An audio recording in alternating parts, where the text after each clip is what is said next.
Our neighbor David retired at 54. He drives this beat-up Subaru Outback. The back seat is literally permanently embedded with dog hair. And he wears this, I swear, it's an $11 plastic watch from Target. Right, but when I asked him how much he had saved before he just walked away from his job, he told me a number that made me physically lean back in my chair. Wait, he actually told you? He did, and it wasn't a total net worth thing. He looked right at me and said, "Frank, every financial decision I ever made came down to one specific number. Okay, and the number was? $8,000. That's it? $8,000? That's what I said. I literally laughed. But then he walked me through it, and I realized this $1 amount, it shows up at every critical financial turning point. If you understand what $8,000 actually means at every stage of your life, you will never be broke. Which is exactly what we are breaking down today, because this framework completely changed how we handle our family's money. Oh, and if you're new here, I'm Lynn. And I'm Frank. Welcome to Talk and Wonder. We create easy-to-understand whiteboard animations covering family finance, investing, passive income, and debt management. Our goal is to break down complex financial topics, help you avoid traps, and build wealth together. So if you want to secure your future, you are exactly in the right place. Let's get right into David's first rule. Okay, so rule one, it's what did he call it? The floor. Every financial guru on the internet tells you to save 3 to 6 months of expenses, right? I hate that advice. You hear 6 months of expenses, your brain calculates like 30 grand, and you just give up before you even start. Exactly, it's overwhelming. So David said, forget the months, forget the percentages, just get to $8,000 in liquid cash. Sitting in a high-yield savings account doing absolutely nothing exciting. Right, not invested. You need cash because look, $8,000 covers roughly 2 months of expenses for the median American household. But more importantly, it's the exact number where the poverty premium disappears. The poverty premium. I mean, we've paid that tax. The tax on being broke that you literally can't even see. Oh yeah, every dollar below $8,000 is costing you money. Think about it. Your car starts making a weird noise. But you ignore it because you don't have $300 for the mechanic. Exactly. So 3 months later, your transmission drops out, and now it's a $2,000 job. Or, no wait, let me back up. Remember my tooth issue a few years ago? Oh my God, yes! You skipped the dentist because the copay felt like a lot, and 11 months later, you ended up in the ER with an abscess.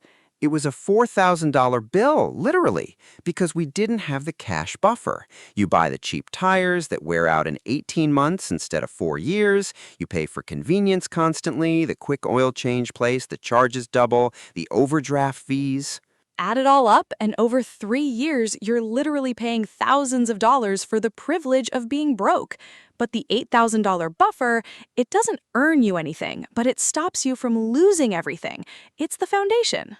Right, you don't build a house starting with the roof. You pour the foundation first. But once you have that $8,000 poured, that's when you have to face the next rule, which, man, when David explained this one, I felt physically attacked.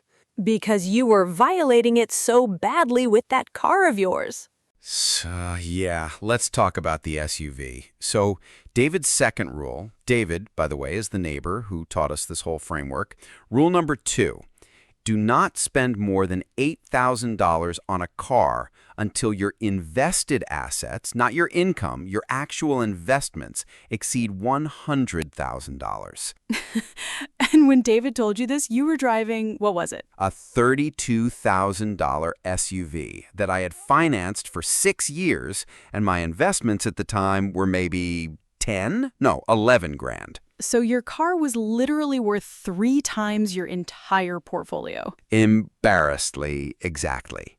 But David didn't judge me. He just asked, Frank, if your car and your investments switched places right now, if you had $32K invested and drove an $11K car, which version of you would be richer in 10 years? I mean, you don't even need a calculator for that. The gut check alone tells you the answer. Right? And then he walked me through the actual math. The difference between an $8,000 used car and a $30,000 new car is $22,000. If you take that 22 grand and put it in a broad market index fund, well, it compounds. So over, say, 20 years at a historical 10% average return? It becomes $148,000. Wait, are you serious right now? Frank, stop. $148,000 from one car decision? One decision, because the money you didn't spend on the car compounds for 2 decades. The car, meanwhile, it's worth zero in 20 years, regardless of what you paid for it.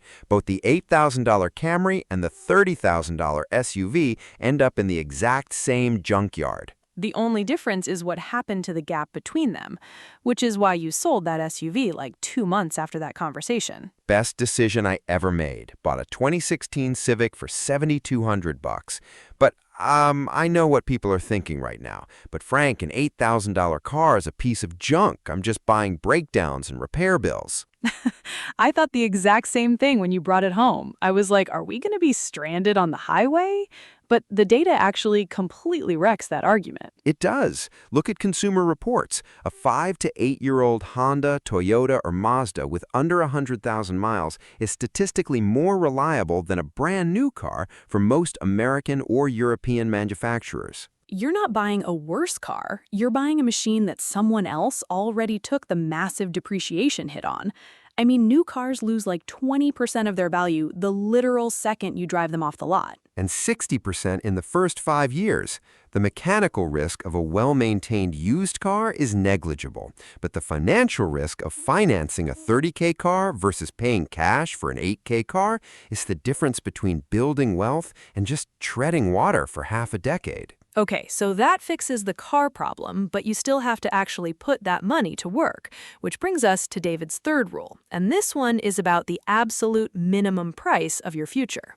Okay, so that fixes the car problem, but you still have to actually put that money to work, which brings us to David's third rule. And this one is about buying your future. Yep, Rule 3, invest a minimum of $8,000 a year, which breaks down to about $667 a month. Okay, see, that's where people are going to pause the video. $667 a month is, that's a huge chunk of change for most families. It is, but let me show you why the specific number is the floor, not the ceiling. If you invest that $8,000 consistently for 25 years, assuming the historical 10% market return, you end up with what, like $500,000? Better, $588,000. And here's the crazy part. Over those 25 years, you only put in $200 grand of your own money. The market added $388,000 on top. Ah, compounding doing the heavy lifting. Exactly. But here is why the 8K matters.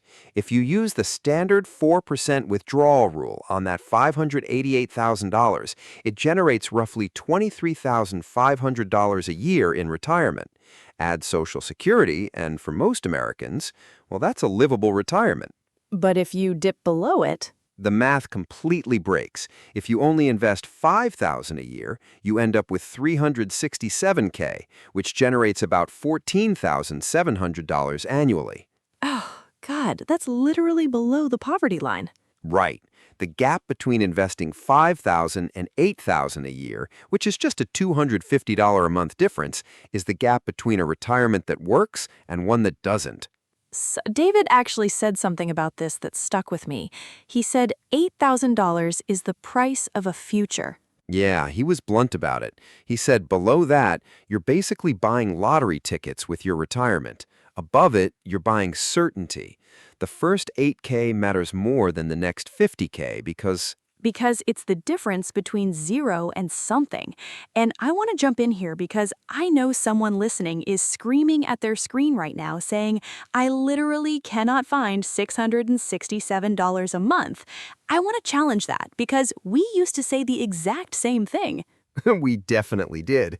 But look at the average family's blind spots. The average car payment right now is, what, over $700? $734 a month for a new car. Right. Plus, the average American spends like, I don't know, $300 on just subscriptions and streaming services they completely forgot they have. The money exists. It exists. It's just currently allocated to things that are making other people rich instead of you. Exactly. It's not about magically earning more money, it's about aggressively redirecting what you already earn back into your own family's pool. Which sounds totally doable until your income actually starts going up, because that's when most people, even the smart ones, fall straight into rule number 4, which honestly terrifies high earners. Rule 4, and this is the one that completely terrifies high earners. If your family's monthly spending exceeds $8,000, you need $2.4 million in invested assets just to retire. Wait, what? 2.4 million? Okay, I need a second. It's just the 4% rule in reverse. $8,000 a month in spending is 96 grand a year. Multiply that by 25, you get 2.4 million. The problem is, most people never do this math. They think about retirement in terms of income replacement. Like, oh, I need to replace 80% of my salary.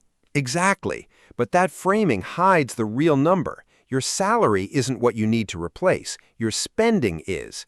I used to have this coworker, Marcus, great guy, made about $170K a year, top 5% household income. Wow. Yeah, but he spent about $9,000 a month. Which, honestly, in this economy, that doesn't even look flashy. It's just a nice house in a good school district, maybe 2 newer cars, family vacations twice a year, the usual stuff that comes with a good income. Right. None of it was outrageous, but at $9K a month, Marcus needed $2.7 million to retire. He was 42, had maybe $310K in his 401K. To actually hit $2.7 million by 65, he'd need to invest roughly $3,000 a month on top of his $9,000 in spending. And on a post-tax income of what, like 10 grand? The math literally doesn't work. His lifestyle quietly priced him out of retirement. He signed up for a life sentence of working, and the truly insidious part of this rule is, It's how slowly you cross that line. Nobody wakes up one morning and decides, hey, let's blow $9,000 every month. It happens in increments so small you don't even notice. yeah, the lifestyle creep. Exactly. You move to a slightly better apartment, that's $300. You upgrade the car, $250. You start getting the meal kit delivery because you're both exhausted after work. That's like $160 right there. Right. Then the kids start activities, so that's $200 in fees and gear. You add the premium streaming bundle, the nicer phone plan. Each one in isolation is completely reasonable, completely justifiable. But combined, they've pushed you across a threshold that now requires millionaire-level savings to sustain. And you crossed it without ever realizing you were making a millionaire-level commitment. You just wanted the meal kit. Right, which is why $8,000 a month in spending is the ceiling. Not because spending more is morally wrong, but because spending more without the massive savings to back it up means you're trapped until you physically can't work anymore. Which naturally leads to the big question. How do you know if you can actually afford that next lifestyle upgrade without ruining your future? Well, David had a test for that, and it literally killed 3 bad decisions for us personally. David called it the stress test, and the logic is, well, it's elegant. Before you make any major lifestyle upgrade, literally anything that permanently increases your monthly spending, you have to save $8,000 first at the new spending level. Okay, wait. Break that down for a second. How does that actually work in real life? Say we were thinking about moving to a nicer house, and the new mortgage would be like $500 more per month. Before we sign anything, we keep living in our current place, and we transfer that extra $500 every single month into a separate account. Ah, and if you can do that for 16 months, which gets you to the $8,000, you've proven 2 things. First, you can actually afford the upgrade without sacrificing your investments. And second, you literally just built a cash buffer specifically for that new expense. Exactly. But if you try it and realize you can't save that $500 a month while hitting your investment goals, but lifestyle upgrade is going to break you. You just got the answer before it cost you anything. Which is exactly what happened to us. Remember that house we looked at a couple of years ago? Oh, God, don't remind me. It was $700 more per month. We ran David's stress test for, I think it was 4 months? Barely 4 months, and we both looked at each other and agreed it made our financial life feel completely fragile, like one unexpected bill and we'd be scrambling. So we stayed put. Right, because the stress test reveals that affordable and smart are not the same thing. Affordable just means you can technically make the payment. Smart means you can make the payment and still build wealth at the exact same pace. That $8,000 stress test is the wall between those two words. You know, David is 61 now. He still drives that dog hair Subaru, still wears the $11 watch, but last month he spent 3 weeks hiking in Patagonia with his wife.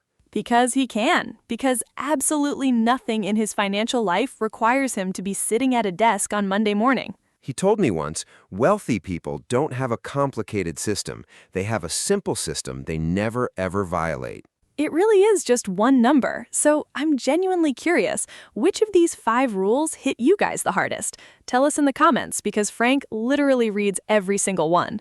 I do. And if you want to see exactly how we structure our accounts to make these rules completely automatic, that video is right on your screen. We'll see you over there.